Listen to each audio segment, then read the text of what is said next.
Hello friend, आज की इस वीडियो में एक्सप्लेन करने जा रहे हो हाल ही में रिलीज हुई एक नई मूवी के बारे में। और इस मूवी की स्टोरी आपको काफी एक्साइटेड कर देगी। तो वीडियो में आगे बढ़ने से पहले अभी तक जिसने मेरे चैनल को सब्सक्राइब नहीं किया वो सब्सक्राइब कर ले, और जिन्होंने मेरा चैनल सब्सक्राइब कर लिया उनके लिए ये थैंक्स, लव यू। एंड अगले सीन में हमें दिखाया जाता है कि विराज काम मांगने के लिए कृष्ण के दफ्तर आ जाती है, पर कृष्ण बिना पगार के काम देने की शर्त रखता है। विराज मान जाती है और ड्यूटी ज्वाइन कर लेती है। इधर जे महाराज कृष्ण के पिता को बुलाकर कृष्ण के बारे में बताता है कि वो कैसे हवेली की परंपरा को भंग कर रहा है, और अगर कृष्ण नहीं रुका तो हवेली की परंपरा को बनाए रखने के लिए उसे जान से भी मार सकता हूँ। कृष्ण के पिता उसके दफ्तर पहुँच जाते हैं और जे महाराज से माफी मांगने के लिए कहते हैं, और इसी के साथ वो कृष्ण से कहते हैं कि अगर उसने ऐसा नहीं किया तो बाप बेटे का रिश्ता खत्म हो जाएगा। ऐसा कहकर वो वहाँ से चले जाते हैं। कृष्ण विराज को बताता है कि उससे सभी रिश्ते धीरे धीरे करके टूटते जा रहे हैं। तभी विराज कहता है कि वह शुरू से ही कृष्ण को पसंद करती है और किशोरी के बारे में जानने के बावजूद उससे शादी करना चाहती है, लेकिन फिलहाल कृष्ण अपने लक्ष्य से भटकना नहीं चाहता और वो इस बात को टाल देता है। एंड इसके बाद एक सॉन्ग चलता है जिसमें विराज कृष्ण के साथ एक हैप्पी मैरिज लाइफ बिताने का सपना देखती है। ये सॉन्ग खत्म होने के बाद एक सीन आता है जिसमें कृष्ण बड़े ही चालाकी से अपने अखबार को बाजार तक पहुंचाता है और आखिरकार उसके लेख जनता तक पहुंच जाते हैं, और ये बात जे महाराज तक पहुंचती है और वो बड़े ही शांत दिमाग से कृष्ण पर सीधे वार करने के बजाय कोर्ट में कृष्ण के खिलाफ 50,000 का मानहानि केस कर देता है। अब कृष्ण के पास ना तो जे के खिलाफ कोई सबूत था और ना ही कोई गवाह और ना ही खोने के लिए कुछ होता है, और वो कहता है अगर केस हार भी गया तो वो जेल में ही जो के खिलाफ लिखेगा। तभी दफ्तर में भाटिया समाज के लोग आते हैं जो जे के खिलाफ गवाही देने के लिए तैयार होते हैं। एंड अगले दिन हमें दिखाया जाता है कि कृष्ण जे के पास अपने वकील को लेकर आता है और वो बताता है कि वो केस लड़ने के लिए तैयार है।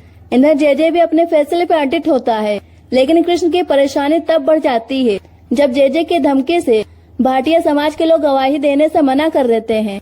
जे महाराज इस बारे में लेख लिखने के लिए जा ही रहा होता है, तभी वो देखता है कि जे के आदमी उसके प्रेस पर आग लगा देते हैं, जिससे कृष्ण बहुत ही दुखी और परेशान हो जाते हैं। एंड अगले सीन में हमें दिखाया जाता है कि हवेली की बोजी तेजपाल के घर कृष्ण से मिलने आती है और उसे एक पता देकर कहती है कि इस पते में तुम्हें जे के खिलाफ एक गवाही मिल जाएगी। कृष्ण और विराज बताए हुए पते को ढूंढते हुए एक झोपड़ी पर पहुंच जाते हैं। वहां उसे वही भाई और बहन मिलते हैं जो कि पिछली बार उसे रास्ते में मिले थे, वही लड़की जो गर्भवती थी और उसका भाई जो मदद के लिए गुहार लगा रहा था। वो अपने परिचय देते हुए बताते हैं कि उस रात 2 लोग आए और हमें हवेली के अंदर ले गए, जहां हवेली के वजीर ने लीलावती को नमक पानी पिलाकर उल्टी करवाई, क्योंकि जे महाराज ने बच्चा गिराने के लिए लीलावती को धतूरे का लड्डू खिलाया होता है। हवेली के वजीर अपने दायरे में रहते हुए जे के खिलाफ इस लड़ाई में कृष्ण के साथ होती है। सुनवाई में वक्त होने की वजह से उन भाई बहनों को जो जे के खिलाफ एक मात्र गवाही होते हैं उन्हें किसी सुरक्षित जगह ले जाया जाता है।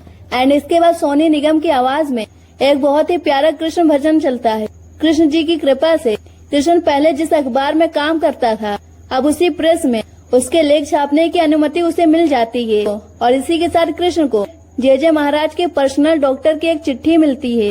एंड अगले सीन में हमें दिखाया जाता है कि जे कृष्ण को अपने कमरे में बुलाता है और कृष्ण से कहने लगता है कि वो अभी अकेले में भी उससे माफी मांग लेगा तो वो केस वापस ले लेगा, लेकिन कृष्ण तो कृष्ण है, वो भला कहाँ झुकने वाला। और इसी के साथ वो जे महाराज का ये प्रस्ताव ठुकरा देता है। लेकिन कृष्ण की परेशानी तब और बढ़ जाती है जब वो प्रेग्नेंट लीलावती को जे के कक्ष में देखता है, और जे कृष्ण से कहता है कि उसने कल सुबह ही अपने ही खास नौकर के साथ उसकी शादी कराकर उसके बच्चे को उसके पिता का नाम दे दिया है। एंड उसके भाई के बारे में पूछे जाने पर जे कोई उचित जवाब नहीं देता। अब कृष्ण के पास केस लड़ने के लिए ना तो कोई गवाह होता और ना ही कोई सबूत। अब सुनवाई के दिन जे अपने पूरे ठाट बाट के साथ और समाज के लोगों द्वारा किए गए वेलकम के साथ कोर्ट में एंटर होता है। कोर्ट में जे महाराज ना तो कटघरे में जाते हैं और ना ही गीता पे हाथ रखकर कसम खाते हैं। वो अपने ही मंगाई शाही कुर्सी में बैठकर बात करते हैं। वकीलों को समझाने के बाद जे गीता की कसम खाता है और कार्यवाही शुरू हो जाती है। कटघरे में सबसे पहले जे के पर्सनल डॉक्टर को बुलाया जाता है। डॉक्टर बताते हैं कि ये रोग एक गुप्त रोग जिसे सिपस कहा जाता है, ये ग्रसित होता है। डॉक्टर बताते हैं कि ये रोग एक से ज्यादा महिलाओं से संबंध बनाने की वजह से होता है। डॉक्टर ने जेजे महाराज को ऐसा करने से मना भी किया था, लेकिन जेजे नहीं मानते और इसी के साथ डॉक्टर बताते हैं कि कुछ महिलाओं को उन्होंने उनके पास गर्भपात करने के लिए भी भेजा था, पर डॉक्टर ने उन्हें वापस भेज दिया। वकील द्वारा जेजे से इस बारे में पूछे जाने पर वो इन सभी बातों को घुमाकर डॉक्टर को ही गलत साबित करने की कोशिश करता है। फिर कटघरे में जेजे के पास नौकर को बुलाया जाता है, जिसकी शादी उसने गर्भवती महिला लीलावती से कराई होती है। वो कहता है कि लीलावती से मेरी शादी 7 महीने पहले से ही हो गई थी, उसके पेट में जो बच्चा है वो मेरा है। कृष्ण का वकील अदालत को यह बात बताता है कि ये झूठ बोल रहा है, लीलावती का रेप किया गया था एंड उसकी शादी जबरदस्ती उसके नौकर से कराई गई थी। तभी जेजे वकील को डराता है कि सोच समझ कर बोलो, बाहर हजारों की संख्या में उसके भक्त खड़े हैं और अगर उन्हें पता चल गया कि उनके भगवान पर लालछन लगाया जा रहा है तो वो उसे छोड़ेंगे नहीं। एक व्यक्ति कोर्ट में चल रहे मुख्य बातों को बाहर खड़े जेजे के भक्तों को बताते जाता है। अब कटघरे में कृष्ण को बुलाया जाता है। कृष्ण से उसका वकील चरण सेवा के बारे में पूछता है कि यह क्या होता है। कृष्ण इस बात पर कहता है कि इसका मतलब स्त्री से संबंध बनाना होता है और कुछ उचित मूल्य का भुगतान करके इस संबंध के दर्शन को खिड़की से भी देख सकते हैं। एंड इसके बाद जेजे परंपरा का नाम लेकर इसे चरण सेवा के द्वारा भक्तों को मोक्ष का अनुभव कराने का दावा करते हैं।